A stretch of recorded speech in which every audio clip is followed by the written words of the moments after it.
가끔 우리 인근에 있는 산을 갈 때가 있습니다. 거기 보면은 농장 울타리를 가시로 전부 만들어 가지고 소나 양이 도망치지 못하도록 막은 것을 볼 수 있습니다. 그 가시나무는 사실은 탱자나무입니다. 그래서 때가 되면은 그 가시나무에 아주 노란 탱자가 열리는데 가시는 날카롭지만 탱자는 굉장히 향기로운 냄새를 냅니다.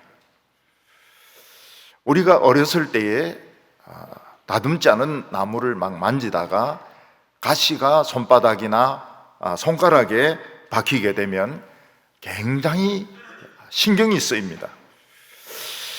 그 가시는 손 안에 깊이 박혀 있기 때문에 맨손으로는 꺼낼 수가 없습니다. 그렇다고 해서 그대로 두면은 계속 아프고 또 나중에 곪게 됩니다. 그래서 손에 가시가 박히면 집에 가서 어머니에게 이 가시를 뽑아달라 이렇게 말씀드리면 어머니가 바늘에 콧김을 씌운 후에 가시를 이제 뽑아내고 옥도전기를 이렇게 바르면 치료가 되게 됩니다. 사람들에게는 많은 가시가 있습니다. 저때 어느 여성분은 결혼한 지 얼마 안 되는데 신혼인데 위에 제법 큰 혹이 있었습니다. 이 혹은 암은 아니고 또 그렇다고 해서 떼낼 수는 없고 그래서 늘 이 혹을 위 안에 달고 살았습니다. 이 여자분은 1년에 한두 번 매해 내시경을 해서 이 혹이 커졌는지 그대로인지 확인을 한다고 저에게 말을 했습니다.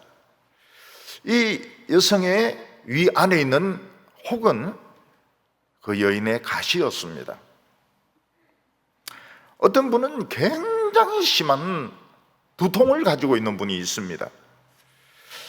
그래서 두통이 막 생기면 머리가 빠개질 듯이 아프고 진통제도 말을 듣지 않을 정도로, 그리고 두통 때문에 아무것도 하지 못한 견딜 수 없는 두통을 겪는 분들이 있습니다.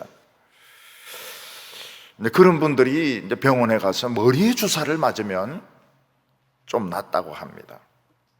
그 두통도 가시입니다. 우리나라에 파킨슨씨 병으로 고생하는 분이 한 11만 명 정도 된다고 합니다. 이 파킨슨씨 병도 가시입니다. 루 게릭도 무서운 가시입니다. 몸에 암이 있으면, 대장암이나 폐암이 있으면 이 암은 가시인 것입니다. 북한의 핵무기, 또 북한의 그 전쟁을 일으키려고 하는 그런 야심들, 전부 우리들에게 가시인 것입니다. 어떤 때는 사람이 가시일 때도 있습니다. 상사가 매일 보면 잔소리를 하고 또 아들이 그 어머니에게 대어들고 말도 안 듣고 학교도 안 가고 담배만 피우고 사고만 친다면 이 아들도 그 어머니에게는 가시인 것입니다. 어떤 교도소에 정말 그 악질인 죄수가 있었습니다.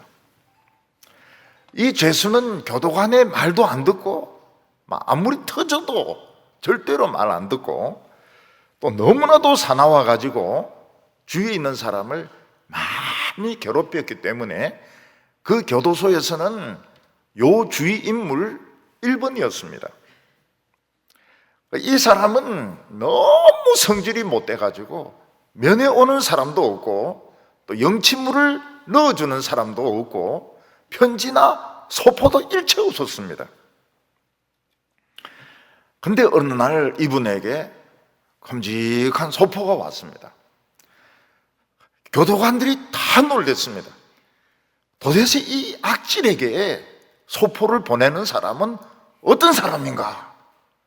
그래서 보낸 주소를 보니까 동부교회 김스택 그렇게 되어 있었습니다.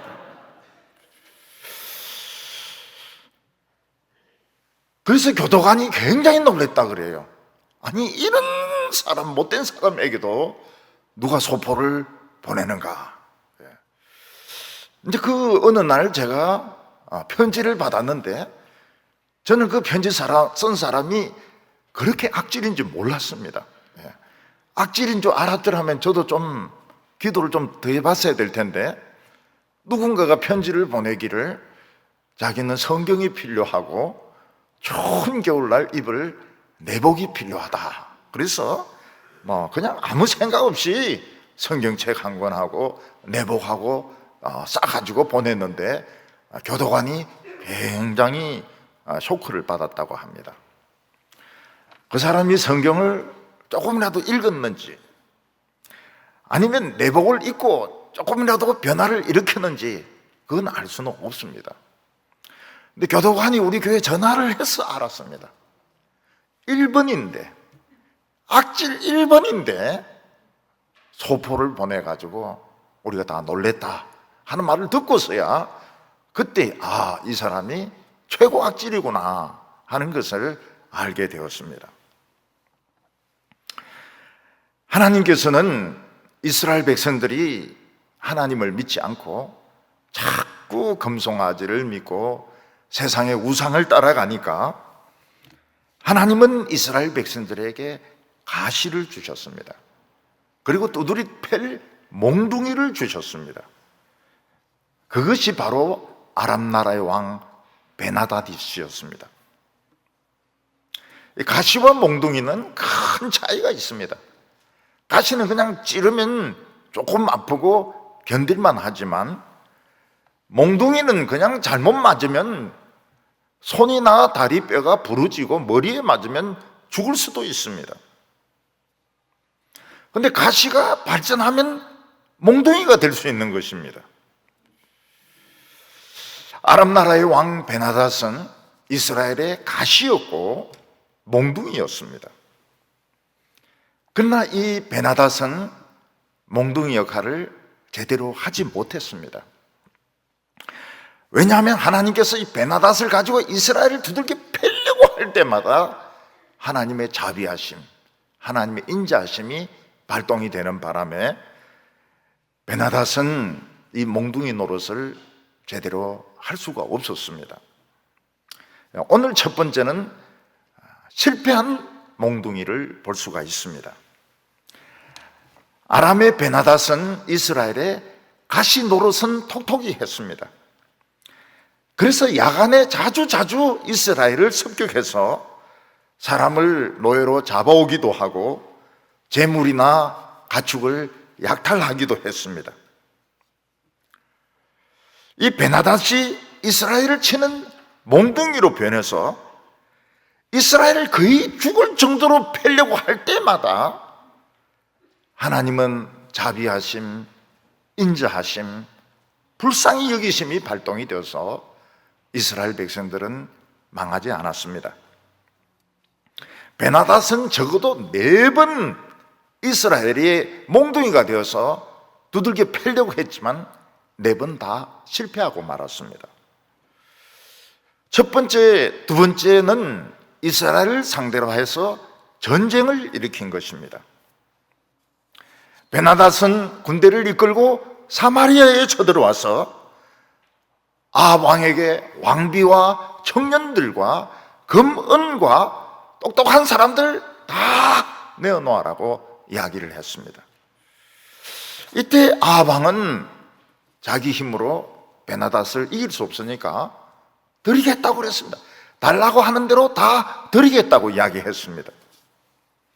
근데 베나닷은 이스라엘 왕이 너무 고분고분하게 나오니까 욕심이 이제 점점 커져서 우리가 사마리아 상내에 직접 들어가서 집집마다 다 돌아다니면서 우리가 좋은 것은 다 가져가겠다고 이야기를 했습니다. 이것은 이스라엘이 망하는 것을 의미하는 것입니다. 그런데 하나님께서 이 아람 군대를 가지고 이스라엘을 박살을 내려고 이렇게 생각을 하고 있는데, 이스라엘에는 바알에게 무릎을 꿇지 않은 7,000명이 남아 있었습니다. 하나님은 이 7,000명 때문에 이스라엘을 때릴 수가 없었습니다. 그래서 하나님께서는 바알에게 오염되지 않은 청년 232명을 앞세워 가지고 수십만 명의 아람 군대를 향하여 진격하는데, 결국 아람 군대는 무너지고 베나닷은 겨우 말을 얻어 타고 도망침으로써 이 몽둥이 역할을 하지 못했던 것입니다. 이게 첫 번째 실패였습니다. 베나닷은 자기가 전쟁에 진 이유를 이해할 수가 없었습니다. 군대도 많았고 경험도 많았고, 이스라엘에서 나온 그 청년들은 전쟁 경험도 없고 촌놈들이고, 우리가 져야 될 이유가 없는데 왜 우리가 박살이 났을까? 그래서 참모들을 모아놓고 회의를 하니까 똑똑한 참모가 한 명 이야기를 했습니다. 그것은 여호와가 도왔기 때문이라고. 그 말은 맞습니다. 근데 여호와는 산의 신이지 평지나 골짜기의 신은 아니기 때문에 우리가 이스라엘 백성들을 평지나 골짜기로 유인해서 싸우면 우리가 얼마든지 이길 수 있습니다. 이렇게 왕에게 제안을 했습니다. 그러니까 베나닷이 그 참 예리한 그 관찰이다, 정확한 진단이다. 그래서 더 많은 군대와 더 많은 병거를 모아가지고 이스라엘 백성들을 들판으로 유인을 했습니다. 근데 베나닷이 그냥 아무 소리 하지 않고 전쟁을 했으면 그냥 이기는 건데, 입이 방정 맞아요. 뭐라고 말했습니까? 하나님은, 여호와는 산의 신이고 평지 신은 아니다. 평지에서 싸우면 얼마든지 이길 수 있다. 이게 하나님의 마음을 건드린 것입니다. 그래, 내가 평지에서는 못 이긴다고? 그럼 이기는가 지는가 한번 해보자. 온 들판은 아람 군대고 이스라엘 군대는 막 염소 떼 그냥 2떼 정도 되는데 7일 동안 딱 째려보고 있다가 붙었습니다. 근데 이스라엘이 이겼어요. 이스라엘이 이기고, 아람 군대는 막 성으로 도망가다가 성이 무너져가지고 27,000명이 깔겨 죽고, 이 베나닷도 포로가 되었는데, 이 아합이 막 건방지게 막 자기가 풀어주는 바람에 베나닷은 살아서 도망을 갔습니다. 이게 두 번째 몽둥인데, 말 때문에 진 겁니다. 말 때문에. 그냥 아무 말 안 하고 그냥 싸웠으면 이기는 건데, 여호와는 산의 신이요 들판의 신은 아니기 때문에 들판으로 유인하면 우리가 이길 수 있다. 이 입이 방정 맞아가지고 두 번째도 졌던 것입니다. 개도 이렇게 볼 때 막 짖어대는 개는 겁을 먹은 겁니다. 조심해야 되는 개는 짖지도 않고 석 다가온 이놈이 무는 놈입니다. 이놈. 그 놈을 조심해야 돼요. 말 안 하고, 막 산의 신이고 들판의 신이고 이런 말 안 하고 그냥 슬 오는 개가, 이게 무서운 놈인 겁니다. 그걸 어떻게 하냐? 우리가 개를 키웠거든요. 근데 우리 집 개가 뭔가 절대로 짖지를 안 해요. 그냥 가서 그냥 물어버립니다. 아줌마나 아저씨나 뭐 전기 금침하러 온 사람은 그냥 물어버립니다. 근데 그때만 해도 지금하고 너무 달라가지고 우리 손해배상 같은 거 안 하고 막 미안하다고 그냥 빨간 약 발라주면 끝났습니다. 요즘 같으면은 그놈은 그냥 일찌감치 그냥 보신탕으로 갔을 겁니다. 그때도 결국 갔어요. 결국은 보신탕으로 갔습니다. 우리가 팔아먹은 것은 아니고 죽은 거 땅에 묻었는데, 경기도 사람들이 얼마나 개를 좋아하는지 땅을 파가지고 그놈 가져가서 먹어버렸다니까요. 참 경기도 사람들의 개 사랑은 놀랍습니다. 살아있는 개에 대한 사랑이 아니고 죽어있는 개에 대한 사랑이 대단했어요. 그래서 남한산성 그 밑에 보면 그 독푸드, 독이 먹는 게 아니고 독 굉장히 유명했습니다. 요즘은 어떻게 됐는지 모르겠지만은 아합이 그 길라 라못을 가지고 전쟁했지만 이거는 몽둥이가 아닙니다. 이거는 아합 자신이 스스로의 그 함정에 뛰어든 것입니다. 400명의 거짓 선지자들이 막 싸우라고 하는데 하나님의 종 미가야는 가면 죽는다, 당신 가면 죽는다 분명히 이야기를 했습니다. 근데 아합은 그 전쟁하러 갔다가 옷을 바꿔 입으면 괜찮은 줄 알았는데 누가 우연히 쏜 화살이 이 솔기 사이를 맞는 바람에 피가 과다출혈이 돼서 죽는 것입니다. 이 몽둥이가 아니에요. 이 자기 스스로 그 함정에 뛰어든 것입니다. 세 번째 몽둥이는 뭔가 하면 베나닷이 엘리사를 포로로 잡으려고 밤에 군대를 보내서 그 엘리사가 있는 도단성을 포위를 한 것이었습니다. 엘리사의 종은 성이 포위된 것을 보고 주인이시여 우리가 포위되었나이다 이러니까 엘리사는 우리 군대가 더 많다고 그랬습니다. 그러면서 하나님께 이 종의 눈을 열어달라고 이러니까 정말 많은 그 천사들의 부대가 불말과 불병거를 타고 그 아람 군대를 막 전멸시키려고 전쟁하고 있었습니다. 준비하고 있었습니다. 말은 막 코에서 연기가 나고 입에서 막 불이 나고 몸 전체는 불덩어리로 되어 있는 이런 불말과 불병거가 도단성을 에워싸고 있었고 수많은 천사들이 하늘에서 계속 내려오면서 군대가 보강이 되고 있었던 것입니다. 우리는 하나님의 이 불말과 불병거를 봐야 세상을 두려워하지 않게 됩니다. 불만과 불병거를 보지 못하면 우리는 모든 것이 두렵습니다. 핵무기도 두렵고 코로나도 두렵고 그리고 교통사고도 두렵고 모든 것이 다 두렵습니다. 암도 두렵습니다. 근데 하나님의 불말과 불병거를 보면 우리는 두려워할 필요가 없습니다.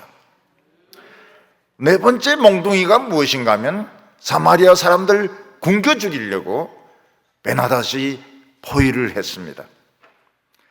글쎄 얼마나 사람들이 배가 고픈지 낙이 머리를 한 7, 80만 원에 사 먹고 비둘기가 똥을 누면 소화가 안 된 그 옥수수 알 또 그 밀알 이걸 골라내 가지고 파는데 그것도 며칠 천 원씩 해가지고 사 먹고 심지어는 아기까지 삶아서 먹을 정도로 그렇게 심했습니다.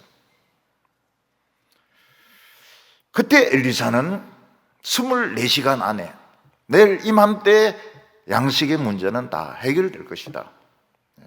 밀가루 고운 스아 한 스아에 한 세겔을 하고 보리 2스아에 한 2마리 정도 되는데 한 스아에 팔릴 것이다.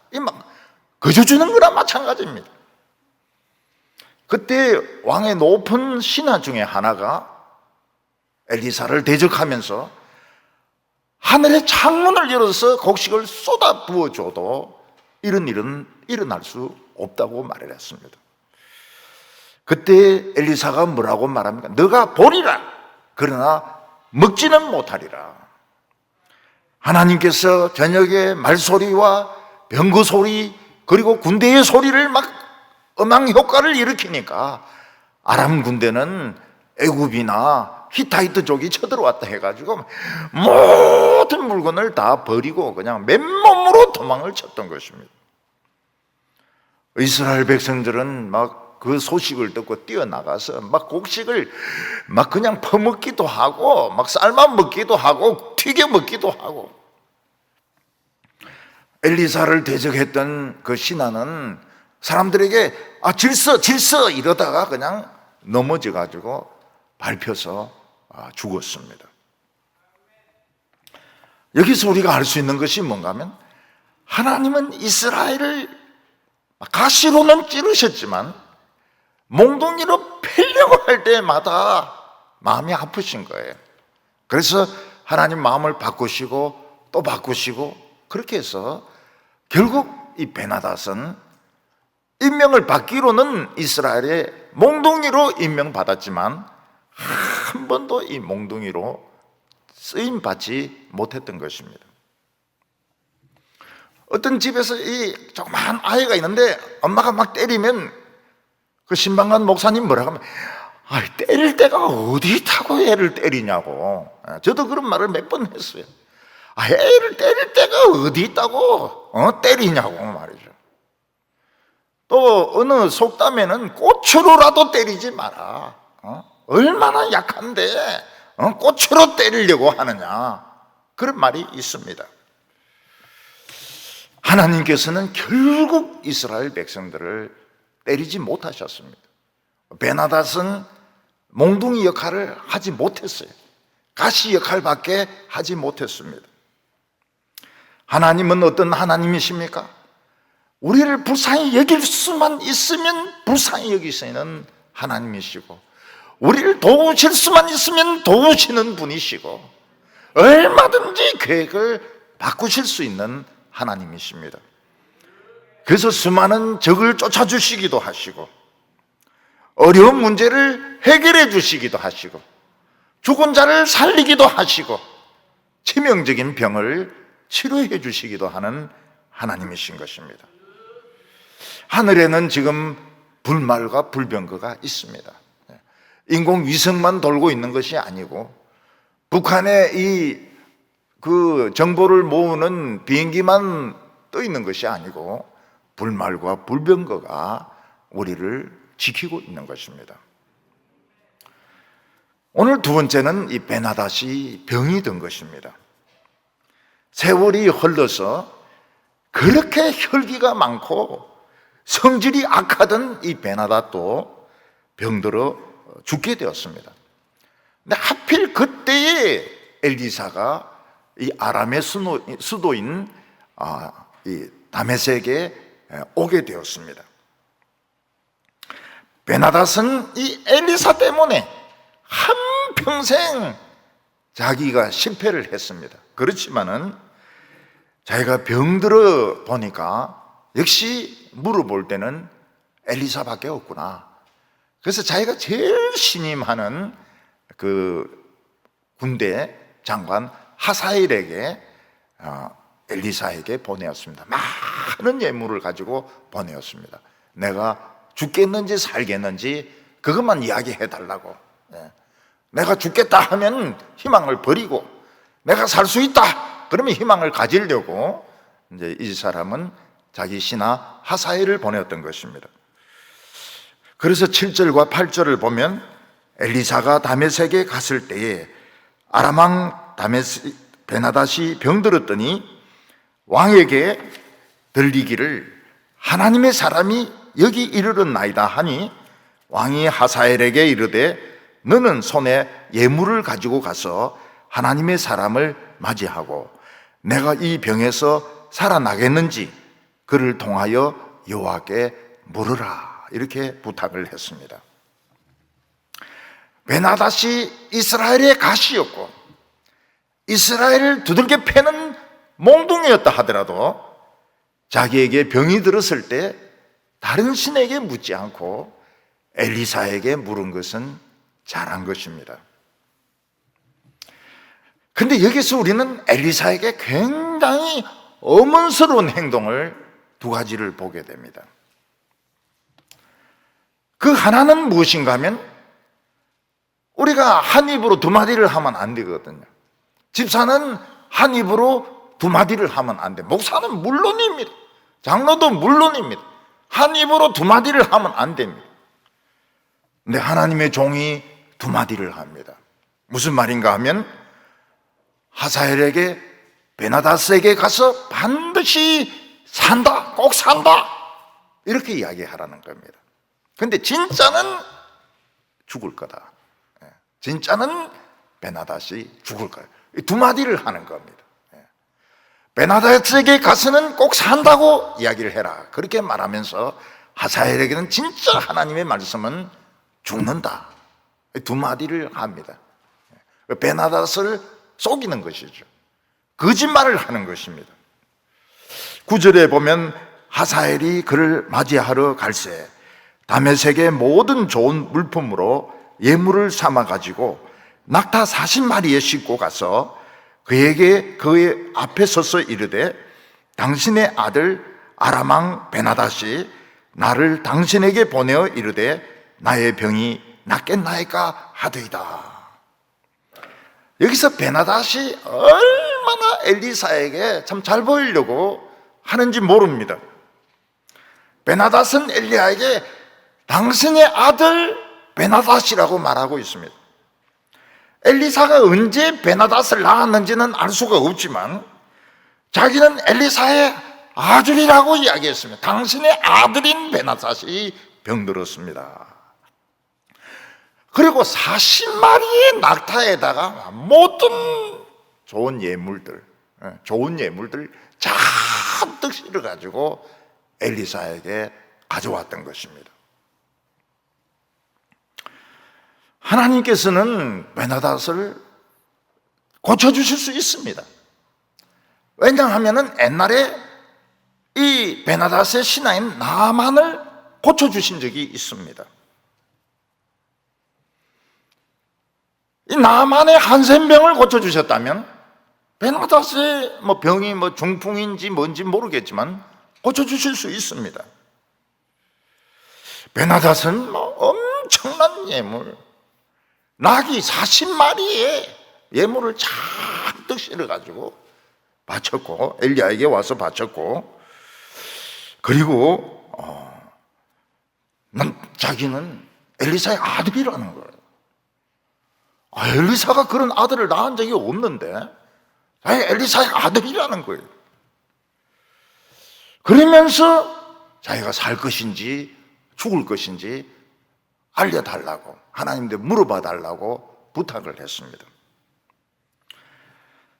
우리는 이 베나닷이 한 행동이 믿음이냐 하는 것입니다. 우리 나만이 한 것을 보면 막 성질도 내고 요단강에서 7번 씻으라 한다고 막 성질도 부리고 이랬지만은 하나님 말씀에 결국 순종했습니다. 억지로라도 순종했습니다. 이게 이제 믿음입니다. 원해서 순종하든 억지로 순종하든 순종하는 것은 믿음입니다.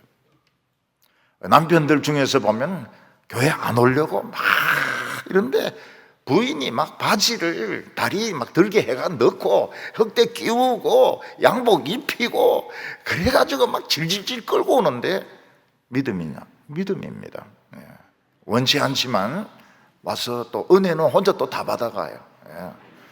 자기가 졸고 있다고 해서 설교 안 들었다 생각하지 말라고, 내 다 들었다고 이야기를 합니다. 나만은 이 믿음입니다. 근데 이 베나닷은 믿음이 아니에요. 하나님께 물어봐 달라, 이건 믿음이 아닙니다. 믿음은 뭡니까? 고쳐주세요. 고쳐주세요. 고쳐달라고 해야 믿음이고 하나님 말씀에 순종해야 믿음이지, 물어봐 달라 하는 것은 이거는 우상숭배자들이 하는 것이고, 또 선지자에게 많은 예물을 바쳐가지고 환심을 살려고 했던 것도 이것도 우상숭배자의 심리인 것입니다.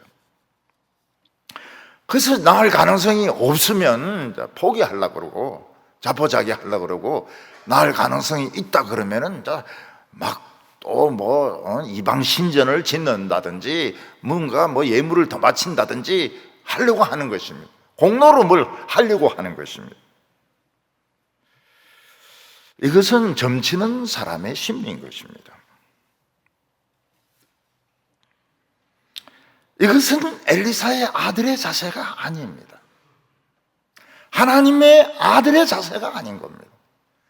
하나님의 아들의 자세는 주여 말씀하소서, 주의 종이 듣겠나이다. 그리고 그 말씀이 아무리 내 마음에 안 들어도 억지로라도 순종하는 것입니다. 억지로라도 순종하는 것이, 끝까지 자기 고집대로 가는 것은 믿음이 아닙니다. 이는 우상숭배인 것입니다.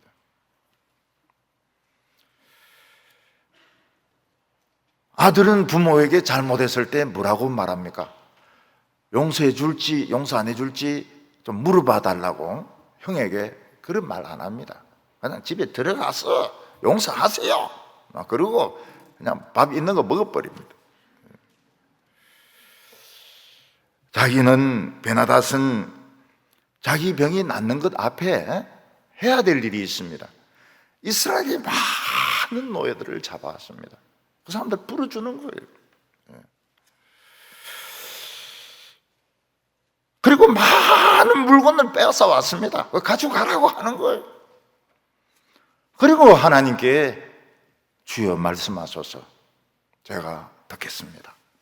엘리야에게 하나님이 어떤 말씀을 주시느냐고, 나을까 안 나을까 이거 가르쳐 달라 이게 아니고 말씀해 달라고, 그러면 순종하겠습니다. 그 말씀이 생명 아닙니까? 베나닷은 살 수가 있었습니다. 그러나 이 우상숭배의 심리가 너무 뿌리 깊었기 때문에 엘리사가 거기 왔는데 그 기회를 살리지 못하는 겁니다. 엘리사를 다른 점쟁이 같이 취급을 하는 겁니다. 베나닷은 진정한 자기 행동은 하나도 하지 않습니다. 그냥 엘리사를 구워 삶아가지고 하나님께 좋은 대답을 얻으려고 했던 것입니다. 하나님은 살리시든지 죽이시든지 하나님 마음대로입니다. 근데 살릴지 죽일지 물어봐달라, 이거는 우상숭배자들이 하는 이야기인 것입니다. 하나님을 안 믿는 사람에게 제일 어려운 문제가 무엇입니까? 평소에는 참 자유롭습니다. 평소에는 말도 잘하고 자기 하고 싶은 대로 다 합니다. 그런데 어려움이 닥쳤을 때 기도할 줄 모르는 겁니다. 기도할 줄 몰라요. 천주교도 그렇습니다. 기도할 줄 몰라요.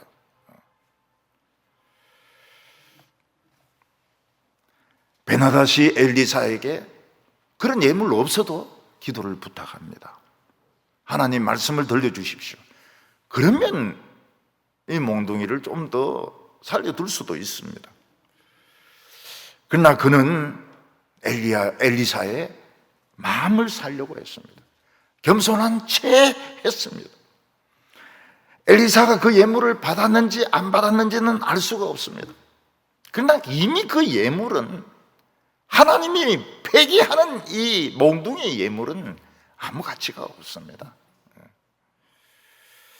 여기서 엘리사는 우리가 이해할 수 없는 말을 합니다.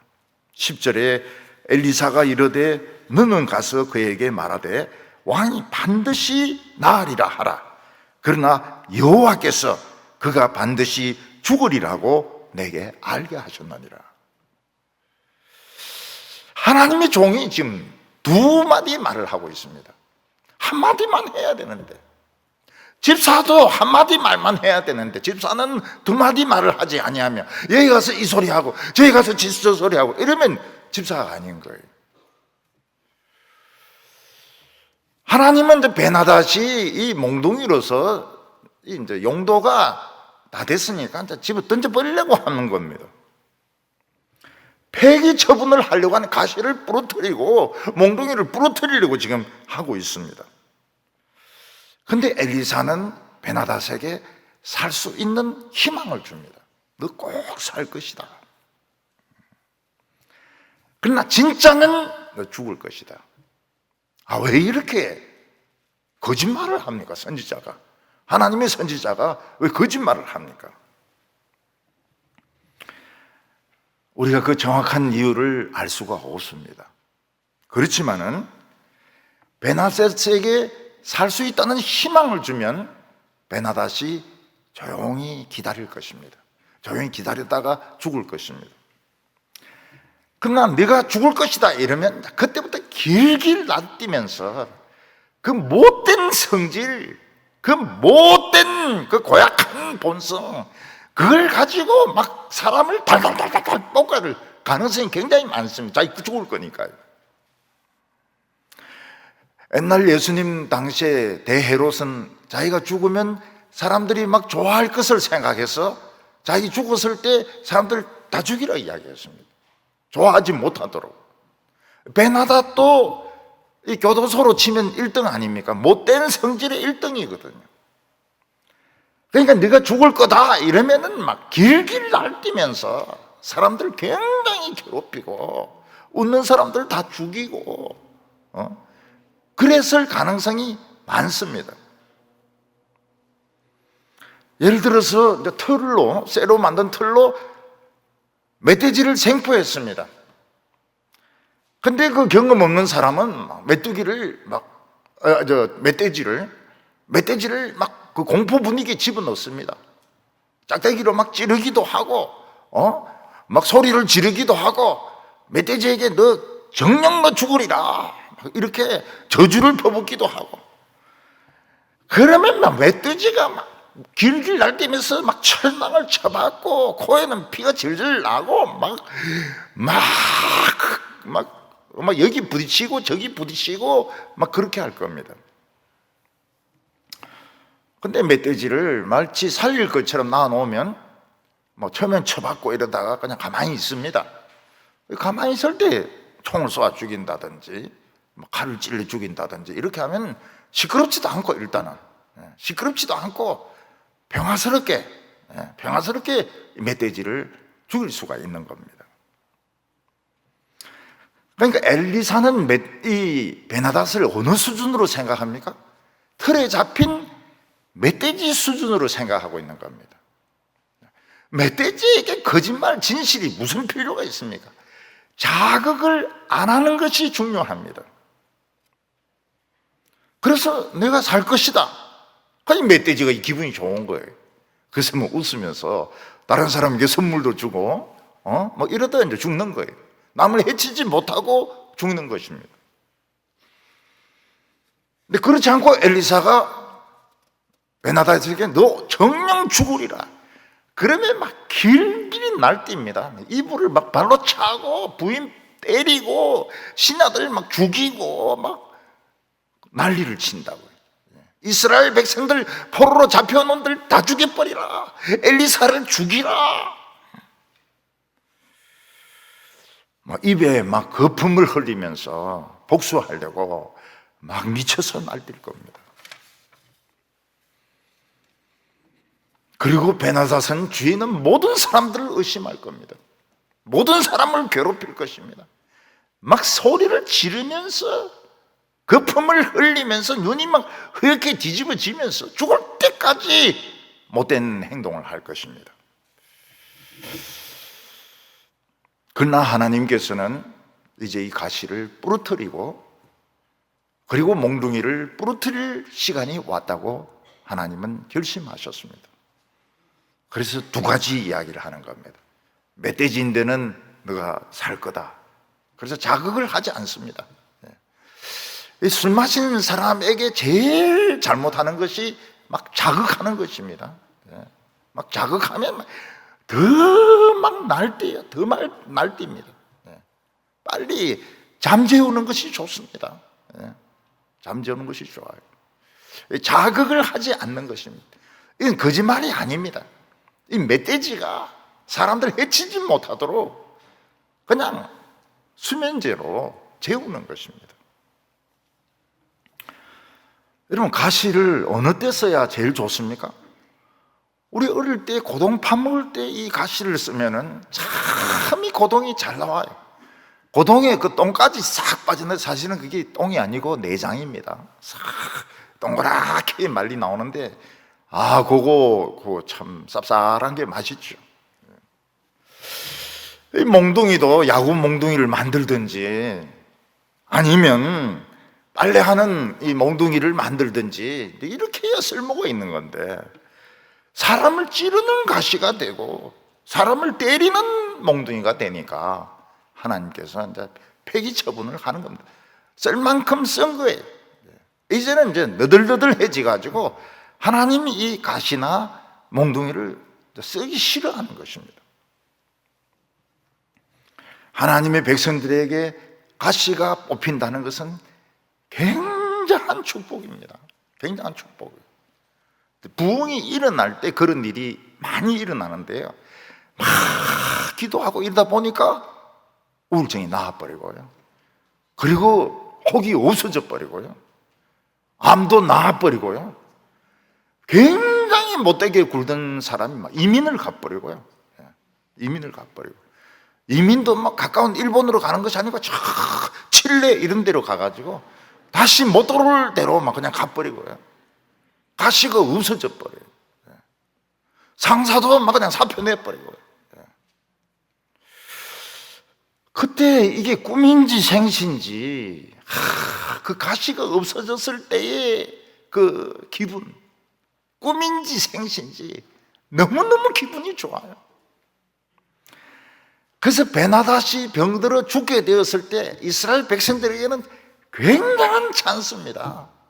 늘 아프게 찌르고 전쟁하려고 하고 막 위협을 주고 백성들이 굶어 죽도록 하던 베나다시 병들어 죽게 됐다는 것은 이스라엘 백성들에게 부흥을 일으킬 수 있는 굉장히 좋은 기회고 하나님의 참 좋은 선물이었습니다.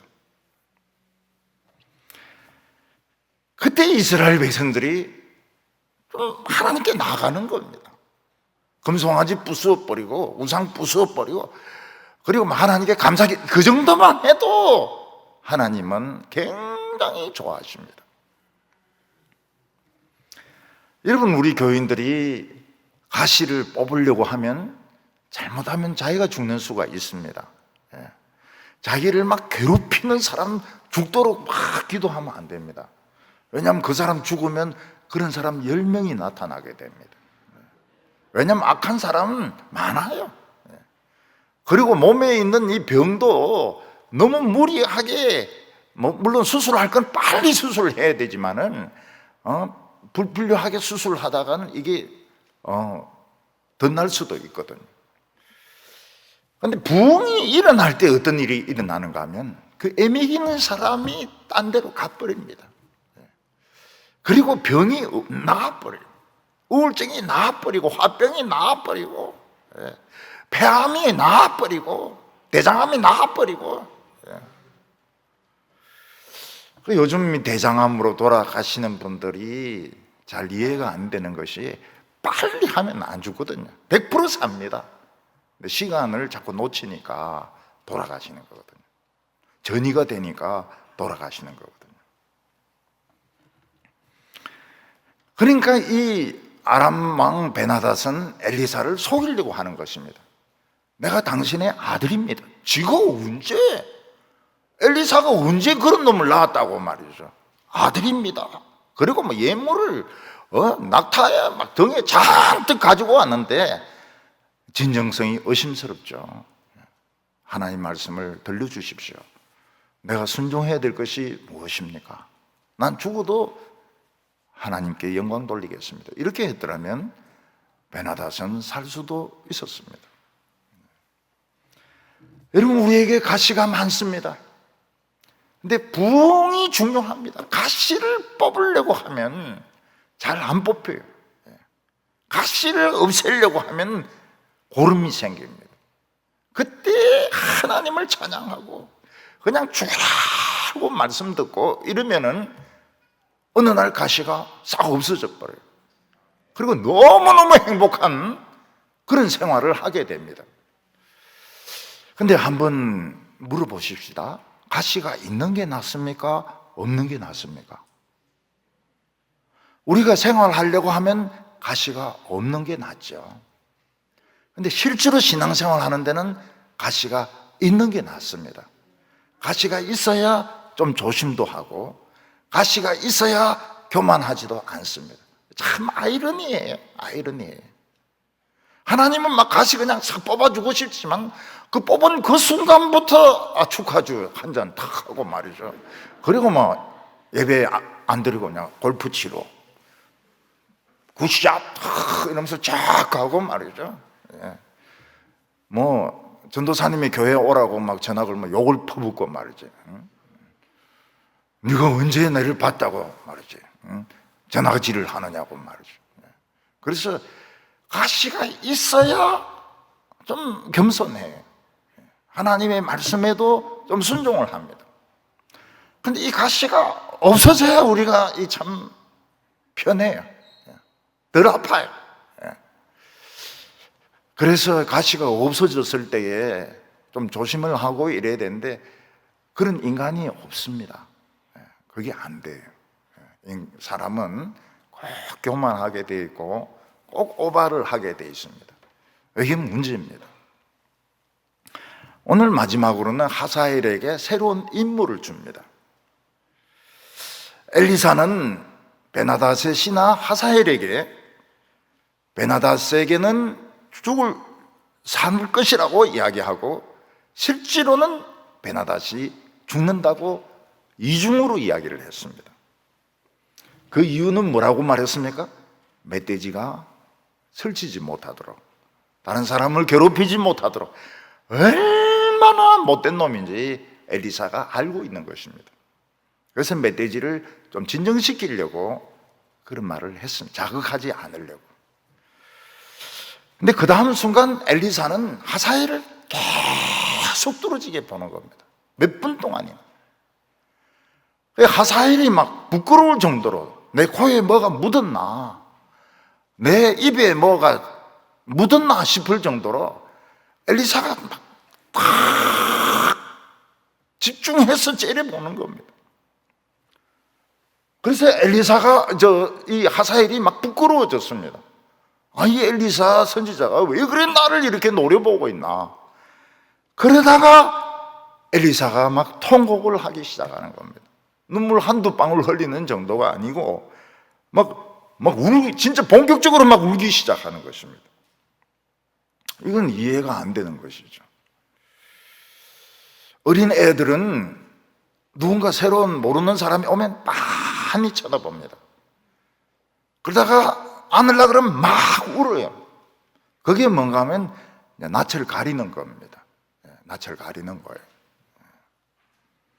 무섭기 때문에, 모르는 사람이 이렇게 가까이 오면 애들이 무섭기 때문에 막 웁니다.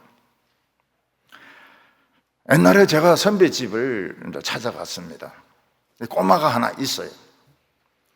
이 꼬마가 내 얼굴을 빤히 보는 겁니다. 부끄러울 정도로 빤히 보는 거예요. 그러다가 막 우는 겁니다. 왜 웁니까?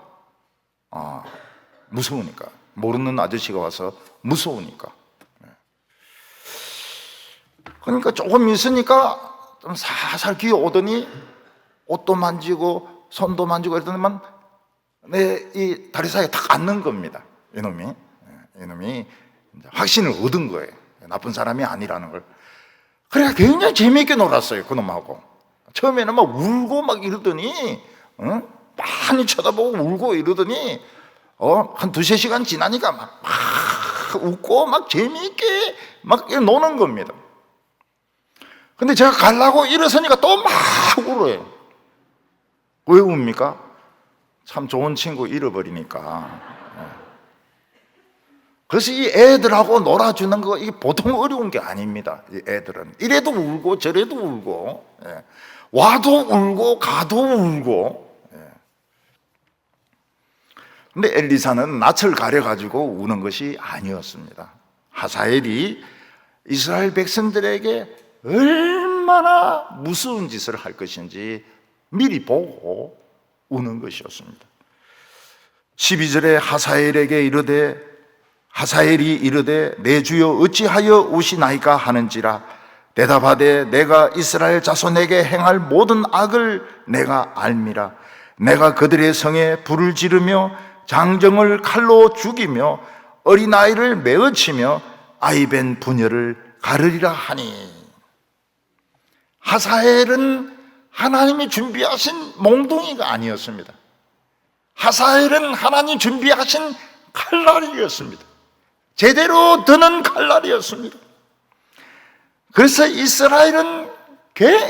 하사엘은 이스라엘에게 굉장히 많은 피해를 주게 되는데, 성을 부르지르고 젊은 장정들은 죽이고 어린 아이들은 다리를 잡고 돌로 메어 쳐가지고 머리를 깨트려 죽이고, 임신한 부인들은 배를 갈라서 아기와 엄마를 죽인다고 이야기를 했습니다. 그런데 이때 하사엘은 별 볼 일 없는 사람이기 때문에 자기가 그런 일을 한다는 것이 이해가 되지 않았습니다. 이스라엘을 그런 식으로 이스라엘이 상당히 강한 나라인데, 일개 그 장군밖에 안 되는 자기가 이스라엘을 막 불지르고 장정들을 죽이고 막 애기를 돌로 막 메어치고, 이런 것이 믿어지지 않았습니다. 그래서 하사엘은 엘리사에게 이렇게 말합니다. 13절에 하사엘이 이르되 당신의 개같은 종이 무엇이길래 이런 큰 일을 행하오리까 하더라. 엘리사가 대답하되 여호와께서 내가 아람 왕이 될 것을 내게 알게 하셨느니라. 베나닷은 뭡니까? 멧돼지입니다. 하사엘은 뭡니까? 들깨입니다. 들깨. 그러니까 자기가 너무 자기 자신을 잘 아는 거예요. 이 개 같은 제가 어떻게 그렇게 큰 일을 할 수 있겠습니까? 사람들이 보면 자상이 정확한 것 같아요. 이 들깨 같은 내가, 똥개 같은 내가 어떻게 그렇게 큰 일을 할 수 있겠습니까? 제가 애완용 개인데 어떻게 그 호랑이를 물어 죽일 수 있겠습니까? 어떻게 집을 막 불사르고 장정들을 죽이고 애들을 메어치고 임신한 부인을 막 배를 갈라가지고 죽일 수 있겠습니까? 베나닷이 병든 것은 이스라엘 백성들에게 참 좋은 찬스였습니다. 부흥의 찬스였습니다. 가시가 뽑히고 몽둥이가 없어지는 순간이었습니다. 그런데 그들이 회개하지 않습니다. 회개하는데 굉장히 동작이 뜬 겁니다. 금송아지를 없애지 않습니다. 바알신을 없애지 않습니다. 악한 행동을 없애지 않습니다. 그러니까 하나님은 더 무서운 칼날을 준비하셨습니다. 바로 이 칼날이 하사엘이었습니다. 엘리야가 그 시내산에서 하나님의 음성을 들을 때 하나님은 하사엘에게 기름을 부어서 아람의 왕이 되라고 말씀하셨습니다. 엘리야는 하늘로 올라갔지만은 그의 제자 엘리사가 하사엘에게 내가 왕이 될 것이라고 알려주는 것입니다. 하사엘이 베나닷에게 돌아가니까 베나닷이 묻습니다. 하나님의 사람이 뭐라고 말씀하시더냐? 하나님의 종이 왕은 틀림없이 산다고 했습니다. 그 베나닷이 기분이 좋아요. 발악을 하지 않습니다. 기분이 좋으니까 옆에 사람들 못 살게 굴지 않고 선물도 주고 뭐 이러면서 아주 기분이 좋아가지고 침상에 누워 있습니다. 근데 그 다음날 어떤 일이 일어납니까? 하사엘이 이불에 물을 적셔가지고 그 베나닷 위에 덮어버리고 누릅니다. 베나닷은 막 발부둥 치고 막 이러다가 결국 숨이 막혀서 죽는 겁니다. 옛날에 이제 왕자들 중에서 자기가 빨리 왕이 돼야 되는데 왕이 안 죽는 거예요. 꼬랑꼬랑 아프면서 안 죽는 거예요. 그러면 어떻게 합니까?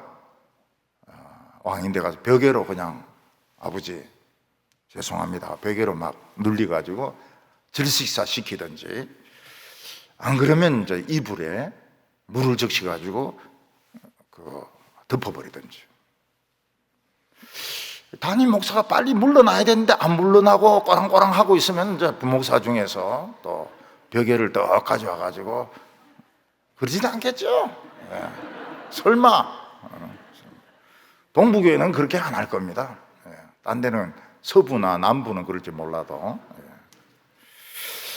그래서 제가 오늘 저녁부터 베개를 없앨까 이렇게 생각하고 있어요.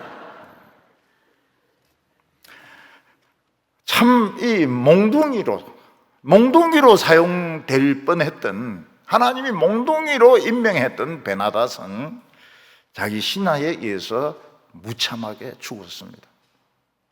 그 솜에 물을 부으니까 얼마나 무겁습니까? 그걸 그냥 왜 덮어버리니까, 그리고 눌리니까, 올라타서 눌리니까, 엉덩이로 막 눌리니까 결국 질식해서 죽는 것입니다. 다른 사람이 와보고 이불에 왜 이런 물이 많냐고. 이게 땀이다, 땀. 땀을 이래 많이 흘린 거다. 그리고 한 번만 더 이야기한 놈이 있으면은 그 놈도 이불 뒤집어 씌울 거다고 말이죠. 그러니까 아무도 꼼짝 못 하는 거예요.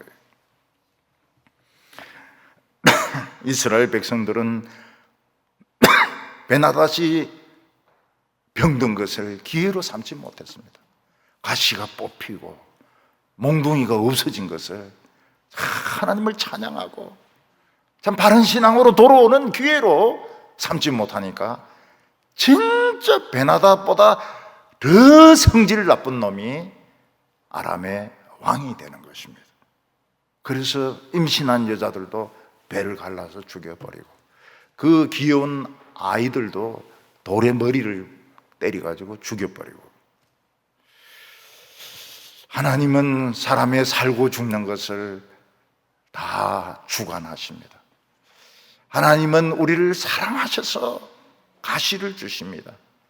성경에는 뭐라고 말했습니까? 사랑하는 자녀는 반드시 징계를 한다고 그랬습니다.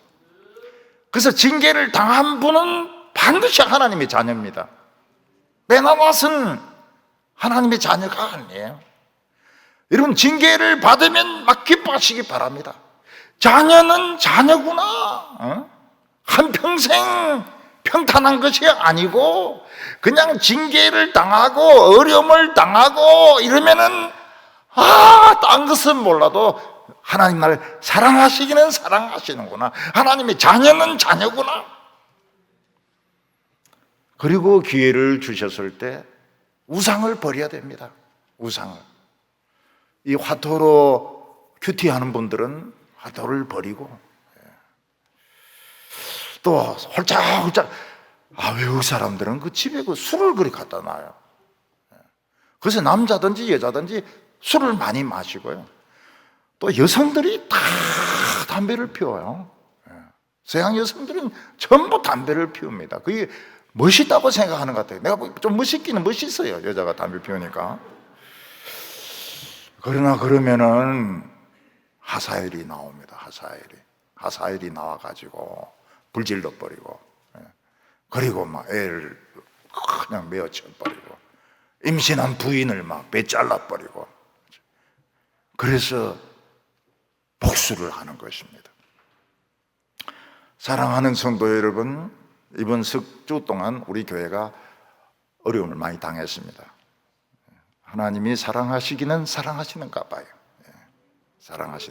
사랑하시기는 사랑하시는가 봐요. 작은 어려움 당하면 야고보 사도가 뭐래요? 기뻐하라. 왜냐하면 아들은 틀림없는 아들이 있거든요. 그리고 멧돼지는 자극할 필요는 없습니다. 개는 개같이 취급하면 되는 겁니다. 우리 하나님의 자녀로서 오늘 그 아름다운 그런 자상 가지시고 기도하는 성도들 다 되시기를 바랍니다. 기도드리겠습니다. 거룩하신 하나님 아버지, 우리가 하나님 앞에서 징계를 당할 때마다 우리가 하나님의 자녀요 하나님의 사랑받는 자인 것을 확신하게 됩니다. 참 우리는 겨자씨만한 믿음이 없어서 산을 옮기지도 못하고 우리는 병을 고치지도 못할 때가 많이 있습니다. 하나님 아버지, 저희들에게 겨자씨 같은 믿음을 허락하여 주시기를 원합니다. 멧돼지가 되지 말게 하여 주시고 들깨가 되지 말게 하여 주시고 하나님의 사랑받는 자녀가 되게 하여 주시옵소서. 예수님의 이름으로 기도하옵나이다. 아멘.